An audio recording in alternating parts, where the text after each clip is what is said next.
I think we are settled enough to get started. Actually, I think I'm going to start with showing you, or actually I'm going to take some help here, showing you a quick demo of what we are doing or what we can provide. Kan du hjälpa mig att bygga en Java-miljö? Ja. Kan du göra det? Ja. Schysst. Kan man få en med MongoDB, kanske lastbalanserad? Med den? Ja. Okej. Kom då. Kanske du kan hjälpa mig? Jag har lite bråttom nämligen.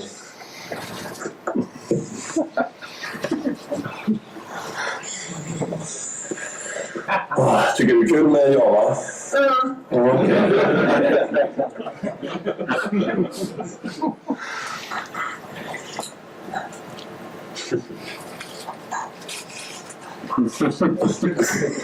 Vad blir det för att göra? Ska det vara lastbalanserad? Flera? Ja. Ja, okej. Kan vi göra det? Och lite trögt.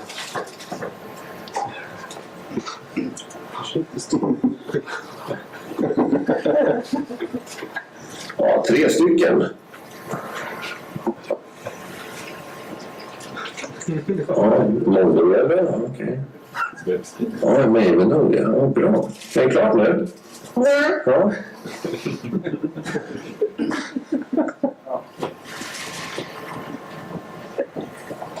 Snyggt.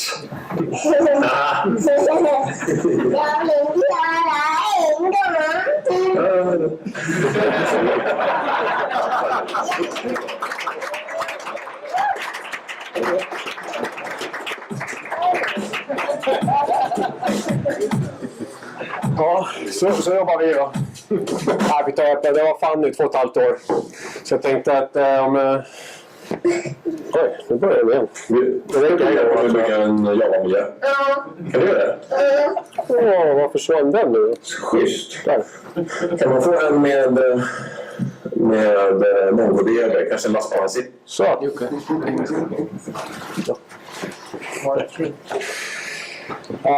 Yeah, I forgot the English part. That's Fanny. She was 2.5 years old when she did that. So that is one of our platforms. So we are a Swedish-based cloud company. Actually, the focus we have is on the ops part and on the competence and doing all the automation around these type of platforms.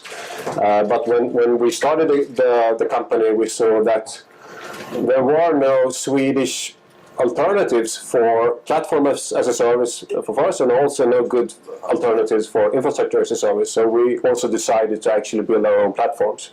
So now we have 2 platforms. The platform that Fanny created the environment there is this POS platform that is based on Elastx. And then we also have an infrastructure as a service that is based on OpenStack. How many know about OpenStack and what that is? Okay, good. And what we do there, of course, we can provide just an infrastructure service, but what we focus on is building this, the automation on top of the infrastructure, so their own private platform as a service in some way. So that could be custom built. So this is for the customers that this platform fits. If it fits for them, it's perfect because it's a good commercial model, I think, and it's really easy to get started. But it doesn't fit all needs. So if you have some other more advanced needs of your platform, you will probably need to move up to the infrastructure, and we can build some custom stuff on top of that. I would say that these platforms, why we have them is because we have a lot of customers that actually require something to run locally here in Sweden, and to have some local support here as well. But if we would see in the future maybe that Amazon or Google or someone will actually open a local data center here, maybe we will probably just cut these loose and just continue to work with on this side, because this is where we put most of our focus on. So we are not tied to our own platforms. We work a lot with any OpenStack-based platform or Elastx-based platform, and also Amazon. Well, a lot of the APIs and so are compatible, even if Amazon has a lot of additional services around that is currently missing in OpenStack, even if OpenStack is rapidly growing. So just a quick introduction of who I am. Joakim Öhman. I'm an infrastructure guy, so I worked a long time with infrastructure in different scenarios. The previous company, we worked with more traditional managed services, and I got tired of that. And it was a lot of still this manual work, and we worked like 80% reactive and just had time made 20% proactive work, and we got a lot of requirements from our customers to have a better business model that fits them well, to cut down the lead times on the delivery and so on. So what they were asking for is some kind of platform as a service delivery. So that's so I dropped all the other old legacy stuff, and now we're only working with cloud because, well, that's fun. So started with Unix from the beginning, and now we're back, so we're working only with open source. But in some way we're kind of sucked back into Microsoft. You always get that. I don't know why, but so now we're actually going to provide .NET support, for example, in the platform as a service, and of course we support we're running Windows on top of the infrastructure service. So that's how it is. So when we started this, and especially this was the first platform that we released for over 2.5 years ago, and that is container-based. So containers is something that we've been working with a long time. Love containers. If we see the density now, when we compare the OpenStack platform that is VM-based, based on KVM, and that we get with the container-based systems, it's a huge difference. We maybe run on the same type of hardware. We run maybe 30 or 40 VMs, but we can run 200 to 300 containers on the same hardware. So it's a huge difference. And the performance we get out of it is this actually feels more rapid than this because, well, you don't have the extra virtualization layer, of course. So when we built the OpenStack platform, the goal from the beginning was for us to actually build that container-based as well. And there was a project in OpenStack to support Docker on top of bare metal. But that really wasn't ready. And so we had to back down from that, and today we're running KVM, and the goal for us in the future is still to use Docker on bare metal. And Docker is fine, it's production ready and everything, but not in a multi-tenant environment that we need to provide. As this is a public cloud service, we need to have the securities and the quotas and so on to actually make sure that customers are isolated from each other. You don't get the noisy neighbor that could affect your performance and so on. So in this easy POS, the Elastx, it's running underneath. It's actually running the commercial version, but it's OpenVC. That container technology. And what we have done now is we have released Docker support on top of that, because we still cannot build just use Docker on top of bare metal, because we're still missing some feature and functionality around quotas and security of network part. But now we have OpenVC, or the commercial version that is Parallels Cloud Server, that is actually Docker compliant, or Docker supports the Docker format and images and so on. So I think I'm going to go in and show you.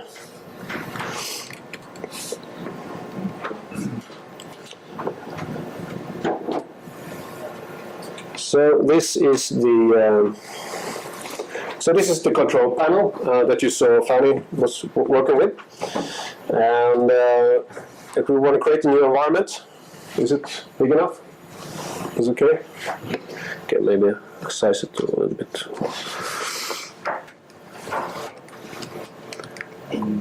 That didn't work.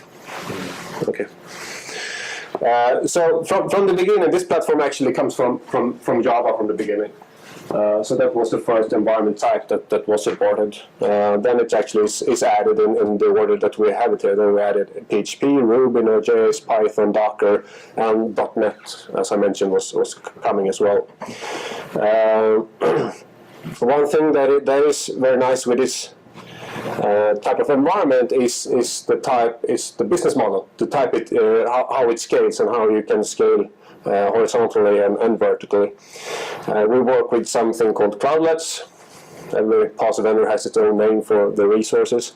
But one cloudlet is 128 meg of RAM and 200 megahertz of CPU. So when you add an Apache node here, for example, or we can just take a Tomcat node, for example, that's the most common one that's running on the platform.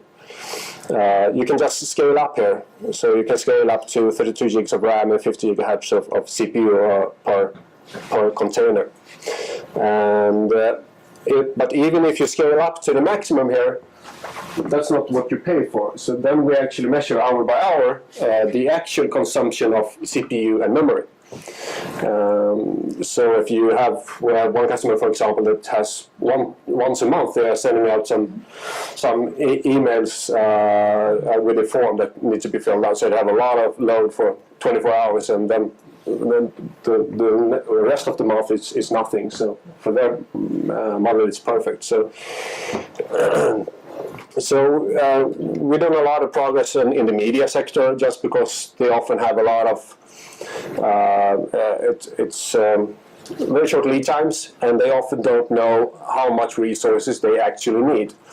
So if you need something build it on top of any other type of PaaS, most of them are based on Amazon, and that is virtual machines. And then you need to decide the size of the virtual machine, and then you run the application on top of that. So even if you're just using 10%, you still pay for the full virtual machine.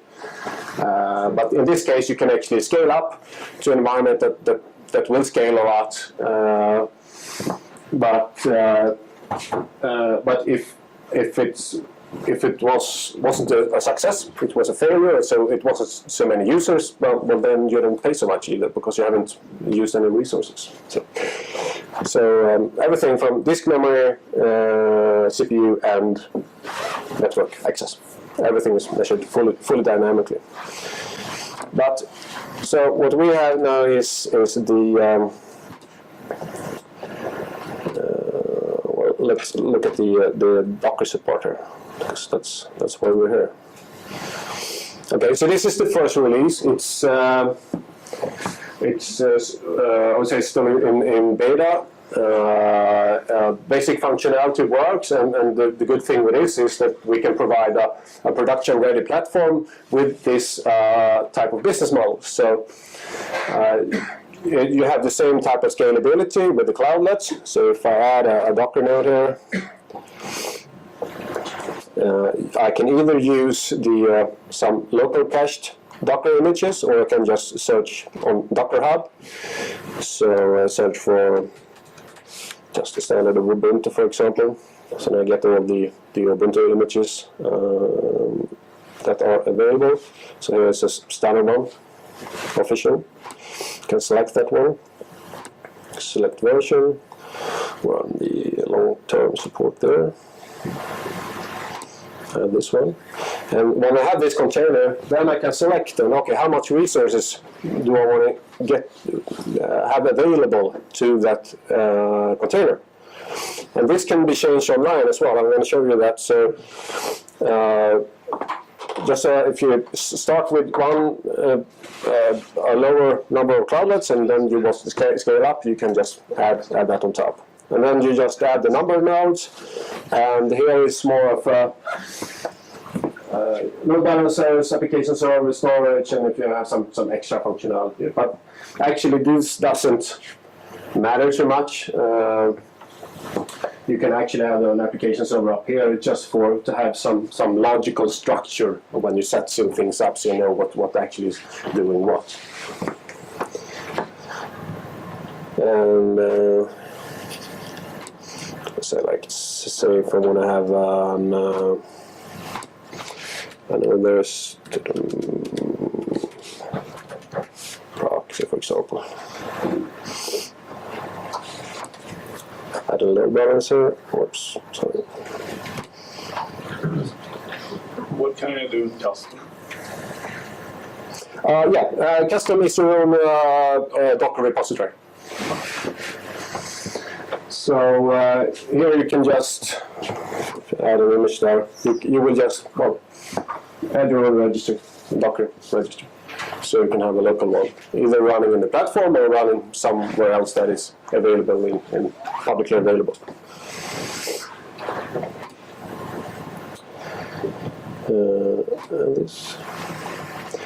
And what you do here with the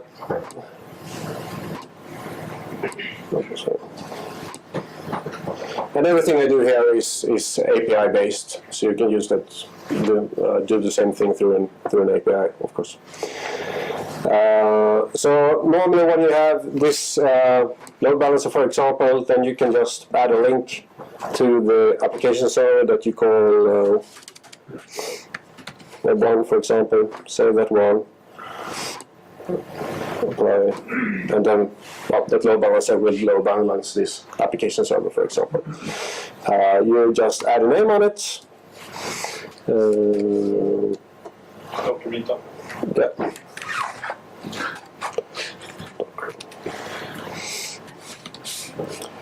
And no, someone took that.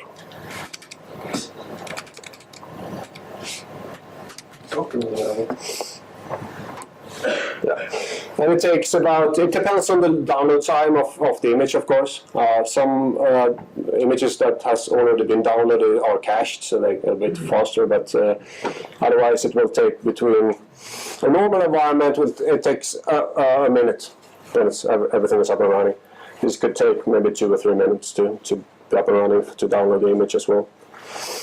So if I have one here, I made a similar one here earlier, then I used this to make a proxy one and to application nodes, and then I just have a link here to go directly to that one. So we can get back here.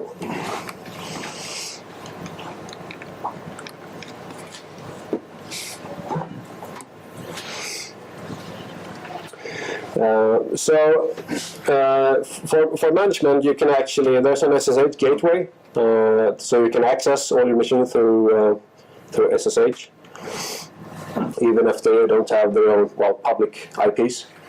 So here's a list of all the environments that I have. So I can just choose 16. That was the toot. And we got a list of the ones in that environment. We can go in and look at one of the Docker ones. And the difference is, and that's why we have to run this OpenVC or Paradise Cloud servers instead of pure Docker, because we get a more secure container in perspective of resources and network and so on. So this one was configured with 2 gigs of RAM, and that is what you see when you're running top on that machine. So it will behave like you have your own physical machines with these boundaries that you set up with cloudlets. So if I want to change that, I can go back to this toot and just add some memory. This is something I want to improve. For example, if I have a number of machines, I don't want to go in individually and change that, but that's stuff that we will improve. So this is just a quote that will be updated. So now it's updated. So if I go back here now, you can see that I don't have 2 gigs of RAM anymore. I have 13 gigs of RAM. So that's pretty nice. It's very easy to scale up for you.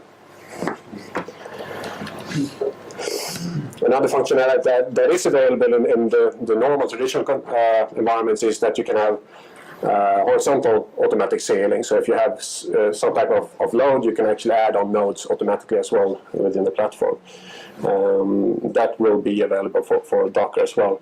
But to be honest, we don't have much customers that are using that, because when they have this vertical scalability, it's much easier, much faster to scale that one. The resources are already there, the number of containers. You only pay for the actual resources you consume anyway. So why bother in doing horizontal scaling when you can just use the vertical scaling within the container system? What happens if the physical host Öhman does not have the resources that are needed for it to be able to scale? Yeah, of course. It's something that we need to manage all the time. So we have a farm of physical nodes that are evenly load balanced with containers.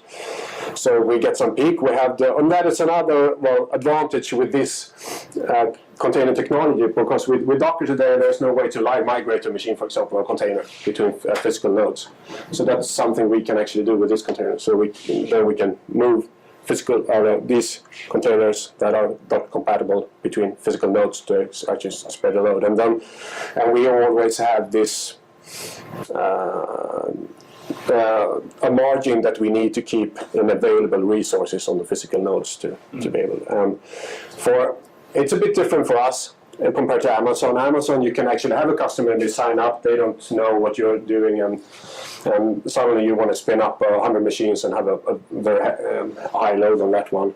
As we're a local provider here in Sweden, we have direct contact with all our customers. We know when someone is doing something or wants to have a lot of resources, then we can prepare for that. So it's a bit of it's a bit different for us than the big case.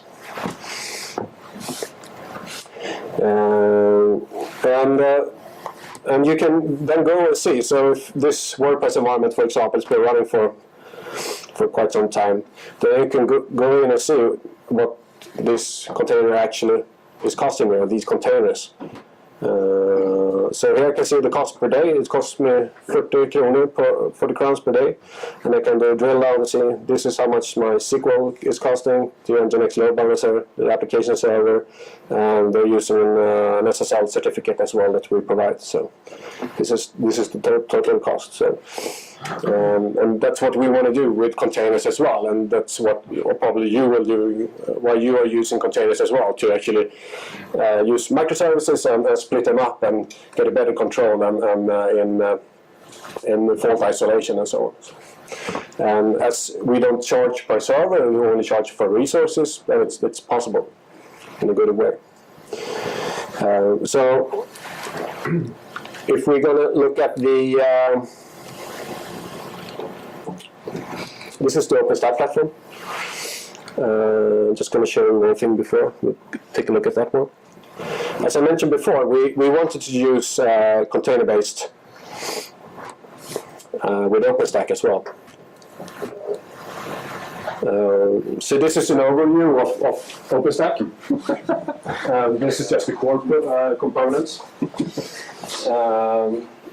For example, here's Horizon, the web interface. Here's Nova, the part of actually managing all the compute power. Here's Graals, managing the images.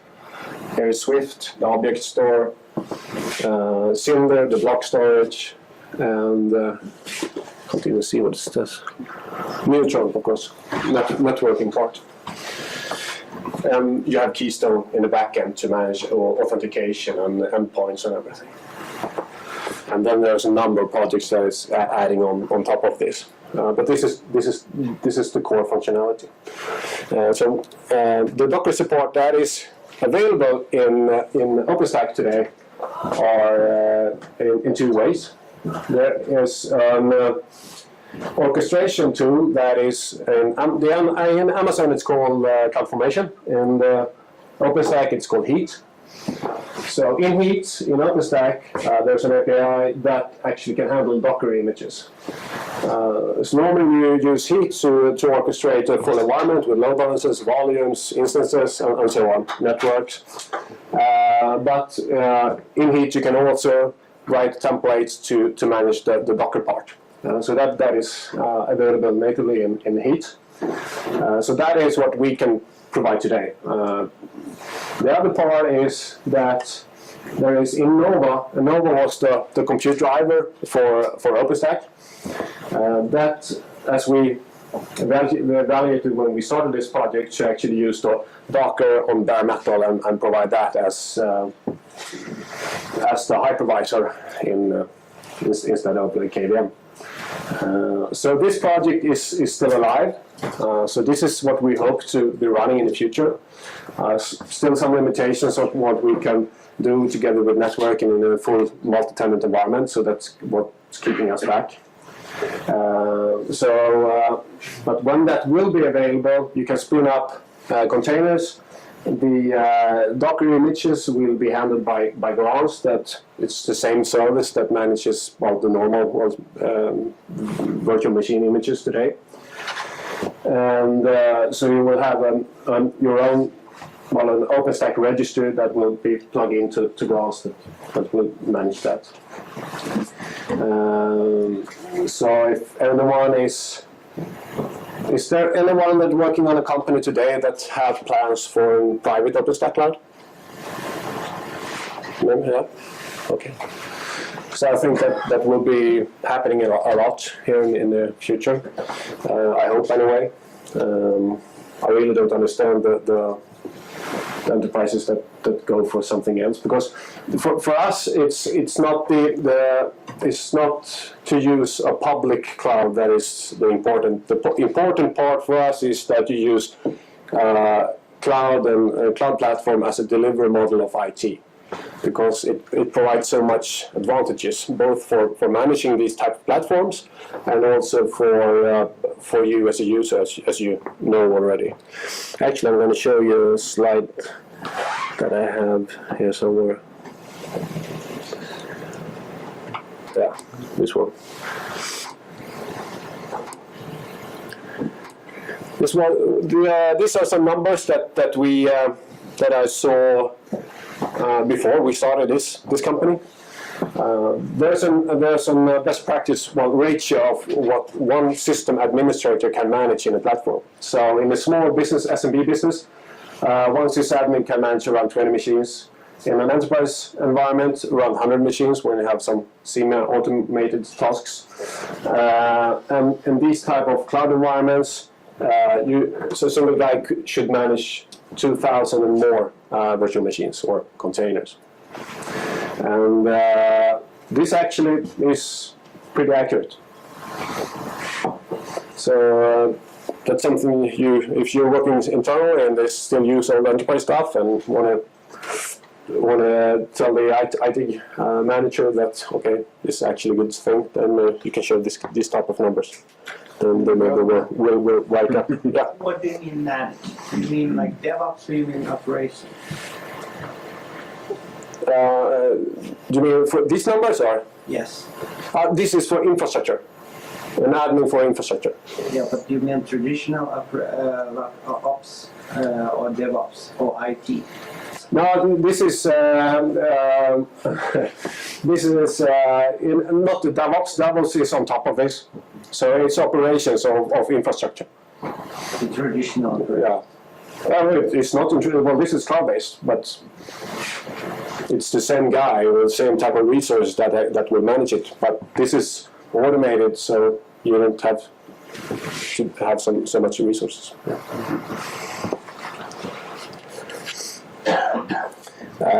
And there is every time, or maybe actually miss a slide here, but there's a lot of projects that are popping up, as you know, initiatives around automation and everything around this. This is one, for example, Solon, that looks really interesting. You can check it out on the web. They have a video that shows what they want to do, for example. This one is actually purely for OpenStack and Docker and how to manage that in an easy and automated way. So that's very interesting.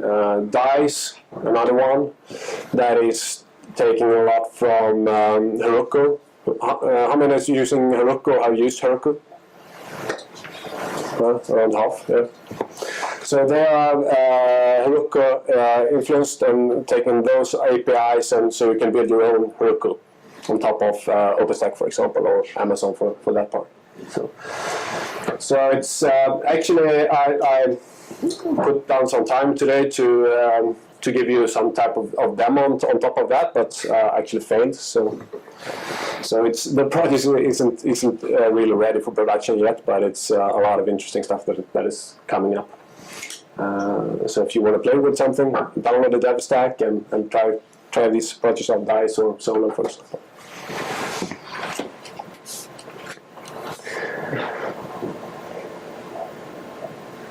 Yeah, actually, I'm also going to show you so much more than that for today. So, any questions? When did you launch the Docker support? The Docker support is just a few weeks old. Do you have any customers using it? Yeah, we have a number of customers. We have the free tier as well. So you can actually run in our platform and run 3 containers totally for free. And for test and development mostly, and then we can just upgrade that if we want to do it. So we have a number of your customers running Docker. I don't think anyone is running it in production, as it's pretty early still.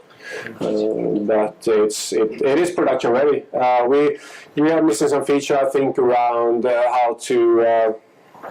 You can use the API to build your own stuff around, or to automate the continuous delivery and continuous integration and so on. But I think that should be more pre-built functionality that you can just enable instead of building your own stuff around it. So this is just the first release, just to enable it in the platform, and from that we just want to make it as good as possible. So any feedback that you guys would have, we would love to see that. So you can try it. It's free. So just go to elastx.se or .com and just register an account, and you can try it. And just if you have any comments or suggestions, just send it to our support. So it will be great. This Docker support for OpenStack, is that part of the sort of public community, or is this something you're driving, or? No, it's public. It was a core project. They have hang around projects, core projects, and then they have projects that's outside. So it was close and moving into the core, but they stopped that and moved out because as the closer they got to the core, the slower the development was. Yeah, because you have to take hands in. Yeah, to other projects. But it's been developing good. So I think that is coming in closer to the core pretty soon. Is there? Do you have any sort of view on the potential comparison between like Triton and then OpenStack support? Join Triton is running bare metal Docker now. Just a big blob, and you just schedule Docker containers on bare metal. Yeah. Is OpenStack going to be something similar? It's just going to be that one nice big OpenStack blob, and you just schedule a container into it, or? Yeah, it will be. It will look just like you would launch an instance, but instead of an instance, you will select that you select an instance type. So instead of a VM, you will just select a container. Does it cover the networking support that we all sorely miss right now?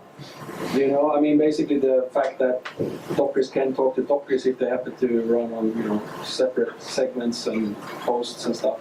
Yeah. So that's well, in the POS platform now they do it, for example, and that of course will be supported on OpenStack as well. The part that it was missing is the full integration with Neutron, with full multi-tenancy, with isolated networks and so on. That was the problem before, and that's why we couldn't move ahead with it. But they are coming closer and closer to a solution for that. So you can actually implement something like Amazon's VPCs, but using Dockers, your own virtual private sort of area. Yeah, exactly. You have your own networks and you have your own instances that will be container based on bare metal. Yeah. So that's the goal. So what we see now, and is that we see a larger and larger demand of buying pure bare metal machines, fully dedicated servers, just because in the back end they want to have as much performance, as much memory, as CPU, and as possible on the persistent layer, and on the front end layers they are starting to use their own Docker and just want a bare metal machine and provision their own Docker containers on top of that. So that's something else that we are working on. We are providing bare metal right now in OpenStack, but it's not fully automated into Nova yet. Because there is a bare metal project called Ironic in OpenStack, but that is also not fully integrated with Neutron and full. So it's the same thing story there. We can't use it in a full multi-tenant environment. It works for a private implementation, perfect, but in this type of public multi-tenant, it's no good so far. So do you have any date for when you think this will be there? For OpenStack? Yeah, for OpenStack. As soon as possible, I hope. But it's, I would say, before it's something that we could use at least a year, I would say. Right. Yeah. You mentioned .NET support. How does it work? Yeah, .NET is it's the same type of container technology. This container technology also is available on Windows, so it's native Windows machines that are running underneath. And the same way as the container technology works in Linux, it's also been implemented in Windows. So it's for .NET, of course, and also for MySQL server. So it runs on the original IIS server. Yeah, exactly. Yeah. We could use this kind of compatibility or frameworks on Linux, but I guess that would be just a lot of problems, I guess, for the Windows case. Yeah, that's it. Thank you. Thanks.